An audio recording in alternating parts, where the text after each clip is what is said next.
So yeah, as we're saying this, welcome back to the show, Olivia, and thanks for doing the post-show wrap-up.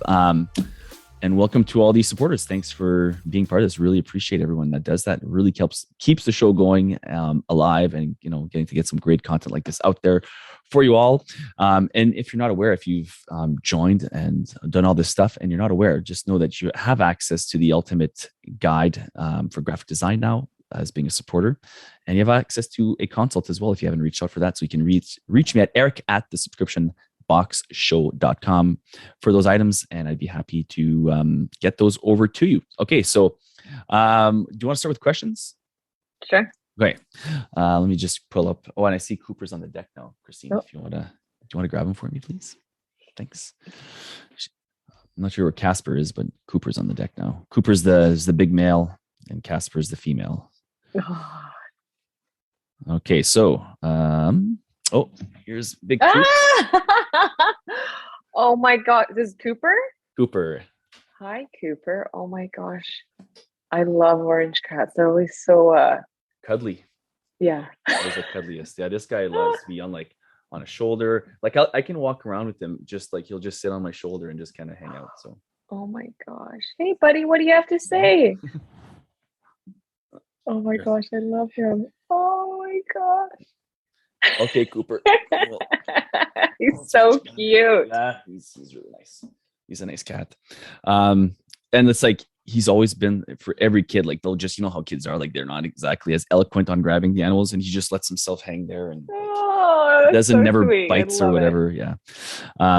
Okay, so let's go to our questions here. I'm gonna go first in the Meowbox. Okay. This question comes from Jess. And again, if I see her name wrong, I apologize. From Jess Kovalyov. I should know these better. I'm a hockey fan. I'm good with names like this.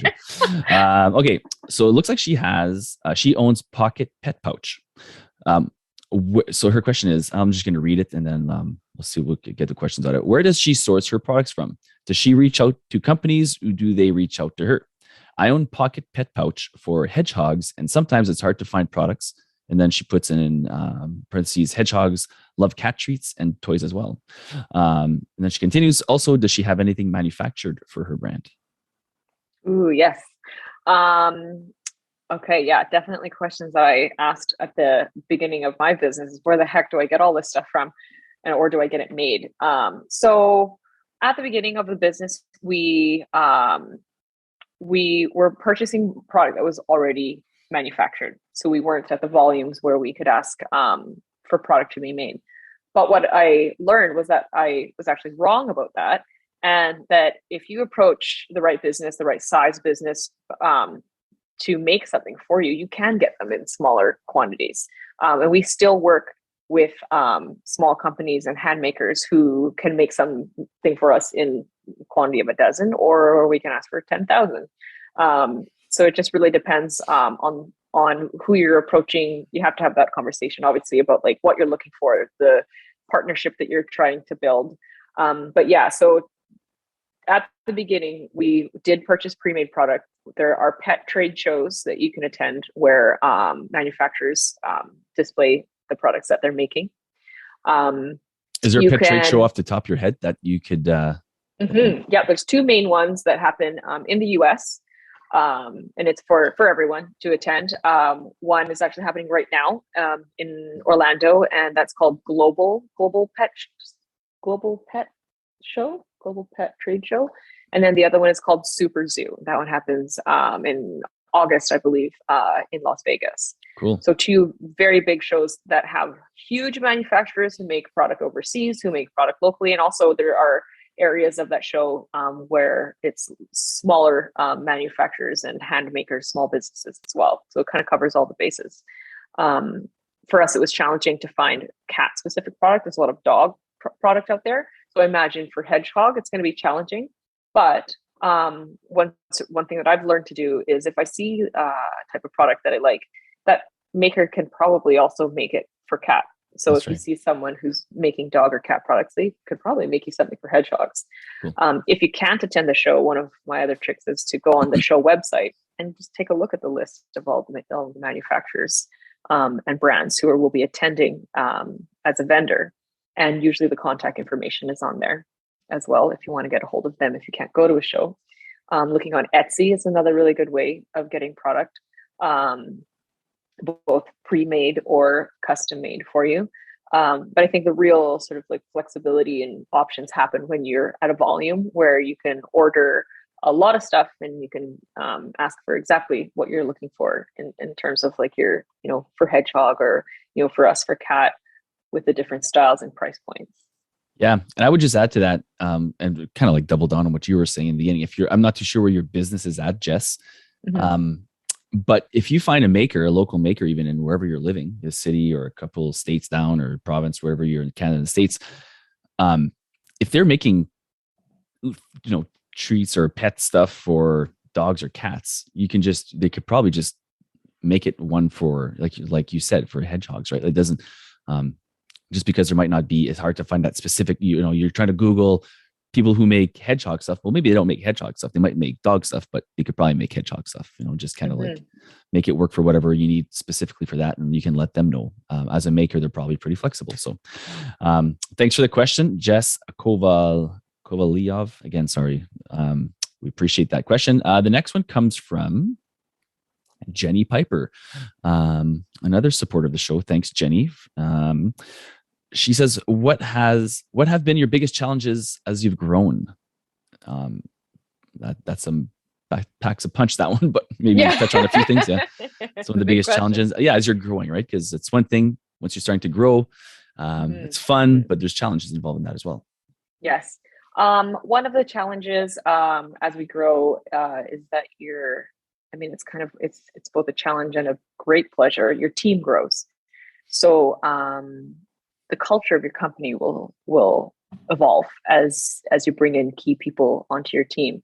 It's an absolutely necessary thing at some point to bring in help, to have people who specialize in their areas that may not be your strongest points. Like for me, I'm not a marketer. I'm not a developer.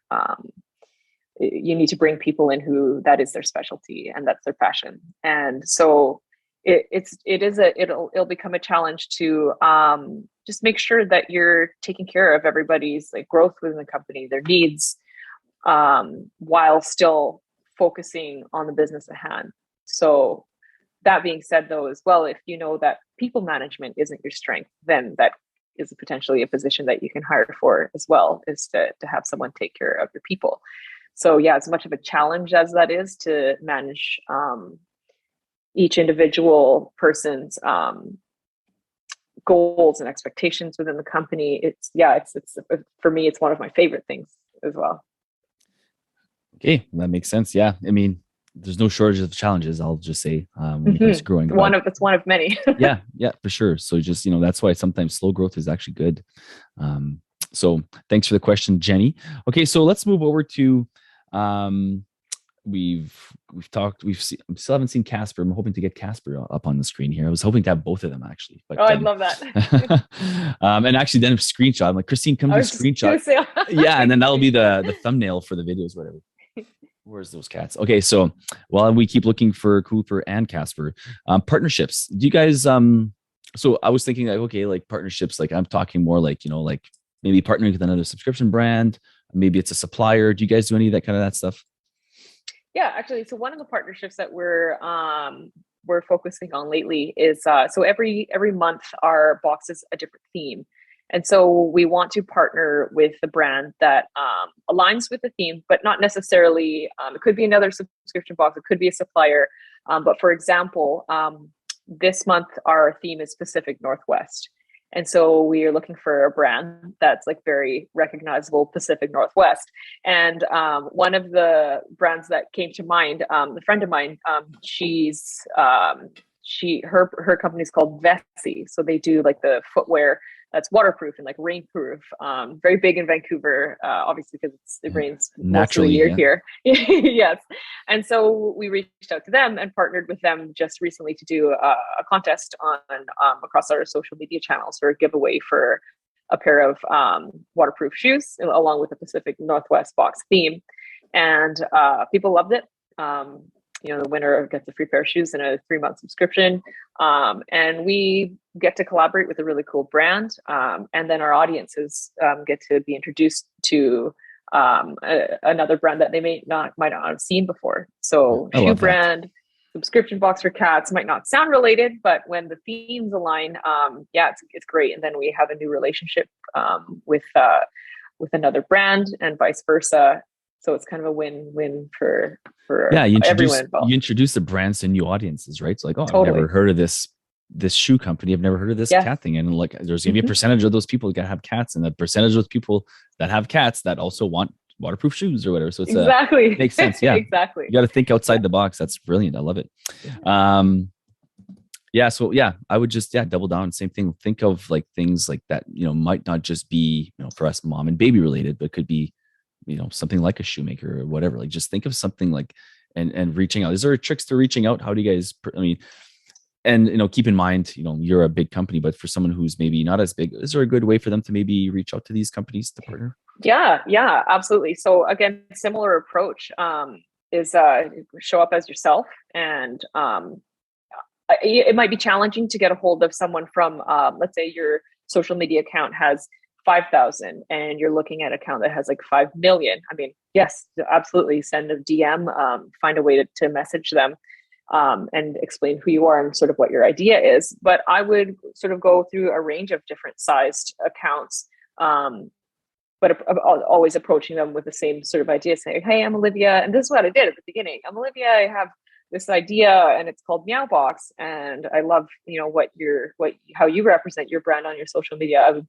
Like, what would you think of the idea of us doing like a joint giveaway? Mm-hmm. And I've already spoken to, let's say, some other brands, so the three of us can like collaborate. Are you open to it? And that's exactly what I did, and we still do in terms of approaching a new brand. Trying to think of if there was a new brand who we talked to. I happen to know the girl from Bessie, but if I hadn't, we would have approached it the same way. Yeah. Send a DM, say it would be Leah, our girl who does the partnerships, and she would explain like, hey, I have this idea. We have this theme. It's Pacific Northwest. I thought it just lined up with your brand so well. And see what they say, and you'll get no's. We got a lot of no's. We still get no's, but the yeses come as well. Cool. Yeah, I agree. And you can also, don't be shy to say like, hey, we're a new company, but we're up, an up and coming new company. How would you want to put that at? So then they look at your vanity metrics, like your follows. Oh, they only have, 5,000 or what, like you said, but they're new, or they have 1,500, but they're new. And okay, but I like their branding. As long as your stuff looks good and it's the right fit, you're going to get yeses as well. So good tips there. Okay. Lastly here, Dragon's Den. You were on Dragon's Den at, I don't know if it was the peak or the height of the show, but certainly would have been must have been very challenging to make the cut, as they say. So, how's your approach for, if it's not Dragon's Den or Shark Tank, just any kind of like competition type of thing, comes to mind is to get in there? That was a while ago. Yeah. I'm starting to, my memory's starting to fade a little bit. I think it was 2015 when we were on the show. I believe they approached us initially and asked us if we wanted to apply. And I think that we would never have thought to apply to pitch had they not approached us. I think we thought it was out of our reach. So that was our first mistake. And anyone can apply. You don't know exactly what they're looking for to air on their show, or what types of brands that they want to put in the mix of the different people who are pitching. So we still apply for all kinds of things. Getting sort of exposure and press like that is always useful. It just takes time and it takes effort. So you've got to fill out applications and paragraphs of writing. But it's worth it to get your name out there and associate with, something like Dragon's Den, or, your local news channel or your local newspaper, or whoever is putting sort of these opportunities out. So I guess step one is don't doubt yourself that you aren't, big enough or good enough or interesting enough to apply. Definitely apply. Put yourself out there. If anything, it's practice to fill out all those forms. Because they often are asking for quite a bit of historical information. You start to memorize your story in a way. It becomes second nature. But one of the biggest things I learned about when we were pitching was to really know your numbers. whatever they may be. Know your numbers in terms of like not just like your sales, but like anything that has to do with numbers. How Did you get cut off guard? I can't remember your episode specifically. Did you get cut off guard with a couple or no? um I I don't think so. God, I was so nervous. I was so nervous. It might not have appeared that way, but I was just shaking in my boots, just like being on that set. But no, we came really prepared. We thought of every possible number that they would ask for because someone told us that they're going to want to know these things. So yeah, exactly. Your growth, your number of subscribers, how much you've spent, how much you've invested, what your costs are, what your margins are, where you like, how much your product is. All very numbers related because at the end of the day, they're investing their numbers, their money, and time in you. So they want to know the facts. So really get a good grip on that. And another one of the things too that was really important to them was they wanted to understand how passionate you are about about your project, about your business. And they'll ask questions like, do you have another job outside of this? Have you did you quit your day job and like full force go into this business? It's an indicator of like how much you believe in yourself, and it's hard. It's a hard thing to do. Is that a trick question? You're wondering, right? Like, what am I supposed to say here? I'm imprudent if I did, or if I'm not all bought in if I. Yeah, exactly. Yeah, like, am I reckless if I say I did, or am I passionate if I say? That's So, right. yeah, definitely. Like they want to be able to feel your passion and know your story. So, those are What was kind of, your I guess, main? Yeah, what was your main objective going in? Was it to get a deal? Was it to just get exposure, like the Buster Box guys? Kind of. yeah, like we didn't like, because we hadn't intended on applying, we didn't really think about like what are we doing here. And but as the as the weeks went by, and it was like approaching when they were filming, we're like, what do we do? Are we going to take the deal? Like, what do we want here? And I think very similar to your colleagues, we wanted to get a deal. Obviously, like, you want to look good and like on the show, and if the dragons want to offer you money, it gives you like, it gives you the clout that you're looking for, saying like, if these folks invest in me, then customer, it makes sense that this is like a good business. And I think going into it, we initially were like, okay, we'll get the deal, but we won't actually take it. We don't want to get involved in sort of all of that. And then when we got the deal afterwards, we're like, okay, yeah, we should take this deal. This is good. It's a good partnership. It's like, it's financial backing. And then we went back to our original idea of like, you know what, we're going to grow on at the pace that we want, the way that we want to. We appreciate all of like the offers and getting on the show, but that's the direction we went. We didn't actually take it, but we're very happy to obviously have got the exposure on the show and receive the deals, the offers that we did. Almost exactly as the Buster Box boys. Yeah. Yeah. Who was the last one here for you? It's just a fun one. Anyone on the Dragons Den panel? Who was the most? What gave you the most starstruck one? Who was the most intimidating, maybe one? Oh gosh. Okay, so on our season, there was they call him Weck. I actually forget what his like full actual name is. So that was his nickname on the show, and he's like a really like kind of like wild card character. He's like the long hair. He's wearing like a bright like sort of like floral suit, and he's like super like cool, laid back kind of guy.